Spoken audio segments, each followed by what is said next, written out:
Ladies and gentlemen, first of all, let me express my sincere thanks to the Agencias Espaciales del Paraguay for organizing this web conference. I also want to thank Colonel Liduvino Vialman-Diaz for inviting me to share the benefits of space science and technology with the international space community. It is with great pleasure that I join you today for the 4th Paraguay Space Conference. The benefits of space science and technology are numerous. In these troubled times, when the whole world has been badly hit by a severe crisis, our people and economies have been stricken. The challenges ahead of us will be greatly influenced by this crisis, and spacefaring nations have even more to bring to the world in the new order that is emerging as a result. Space is actively dedicated to supporting citizens. Space applications are today a major pillar of our societies, reaching into every corner of our lives. Agriculture, health, transport, and security are only the most visible users of space technology. With multiple sectors hit, space has a key role to play in the operational toolbox needed to rebuild our economies. Space science and technology have in fact already been used for many years to manage crises. Indeed, 20 October will mark the 20th anniversary of the International Charter on Space and Major Disasters. For 20 years now, the Disasters Charter has been dedicated to making satellite data available for humanitarian use.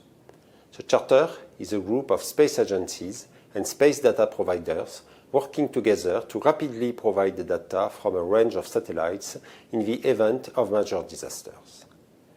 All are joining forces to acquire images as fast as possible and providing key information through maps and data products to help emergency services not very familiar with satellite technology.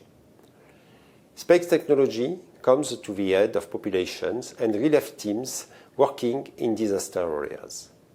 And Paraguay, with AEP, is playing a key role in this respect since last year after the flood in May in the departments of Distrito Capital, Presidente Ayas and Alto Paraguay, and in September to fight the wildfires in El Pantanal. In both cases, the Paraguayan Department for National Emergencies requested activation of the charter and the AEP was the project manager. More than 50 maps were produced using 16 different satellites. Drones or helicopters can show the local picture, but only satellite images can give us a global view. Today, universal access allows 73 national users from 67 countries to directly submit emergency requests as authorized users. In addition, the Charter collaborates with Sentinel Asia and with UNITAR UNOSAT and UNOSOA. We can submit requests to support in-country relief agencies of the United Nations.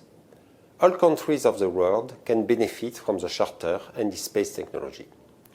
Since the year 2000, there have been 75 activations in 126 countries worldwide. But immediate disasters are not the only kind of disasters and space science and technology can tackle. The ongoing disaster of the future, climate change, although less palpable, is no less dangerous.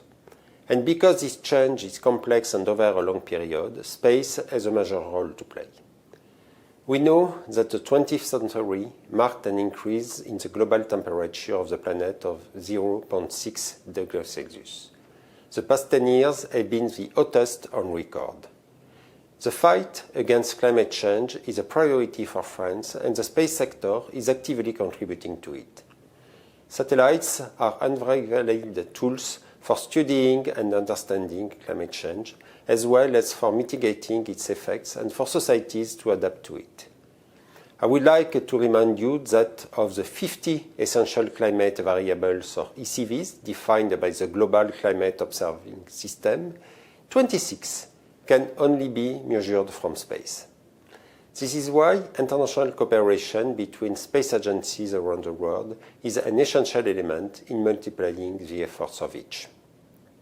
Today, the European Union's Copernicus constellation makes it possible to deliver observational data from its 8 satellites and to produce ECVs. It is a long-term analysis which allows us to obtain long-time series and thus to compare them. Launched by Cnes under the auspices of President Macron at the Paris Air Show in 2019, the Space Climate Observatory, or SCO, is a response to the need to step up international coordination in evaluating and closely monitoring the consequences of climate change.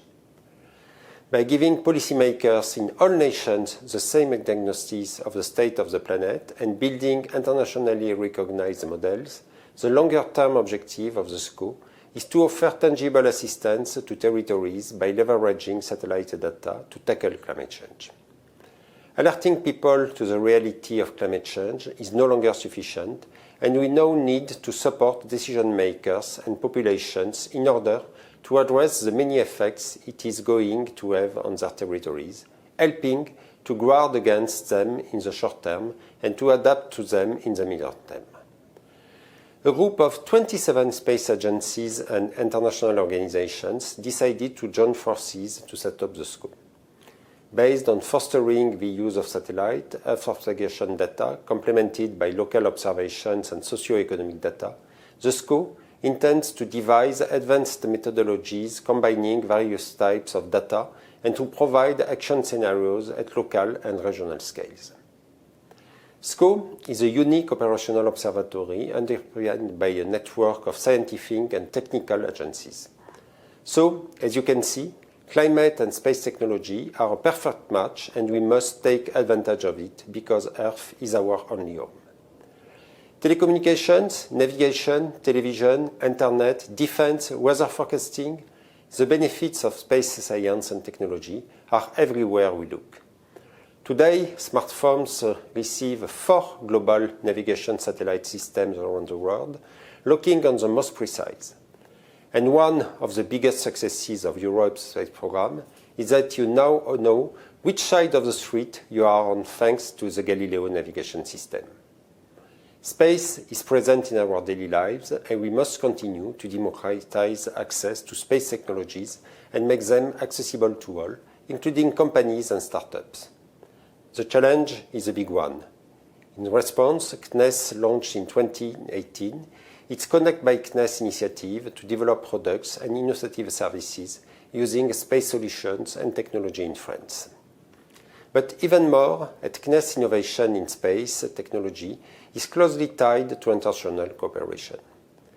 Democratizing access to space technologies involves establishing cooperation between space agencies to generate new synergies, and space conferences, like this one, are a great way of doing just that. As the benefits of space go far beyond Earth, allow me to say a few words about missions to Mars. 3 departed this summer. On the 30th of July, the Mars 2020 mission left Earth, carrying the Perseverance rover and its French-US SuperCam instrument. The result of an international partnership led by Cnes is now on its way to the Red Planet to look for signs of life. The mission is scheduled to land on the 18th of February 2021. But we could also talk about astronaut missions in space. In 2021, ESA astronaut Thomas Pesquet will return to the International Space Station. He will be the first European to fly on NASA Crew Dragon spacecraft. Beyond the many scientific aspects of the mission, the space station will be a great opportunity to make a space headline news in 2021.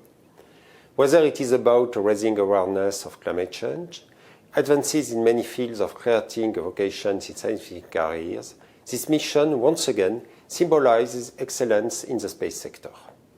I'd like to conclude by saying that space technology and sciences deliver genuine know-how on Earth that is used every day, even if sometimes we don't realize it.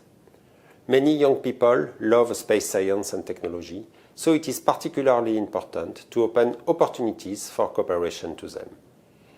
Space helps us to understand the world we live in, fuels our dreams, and inspires new generations.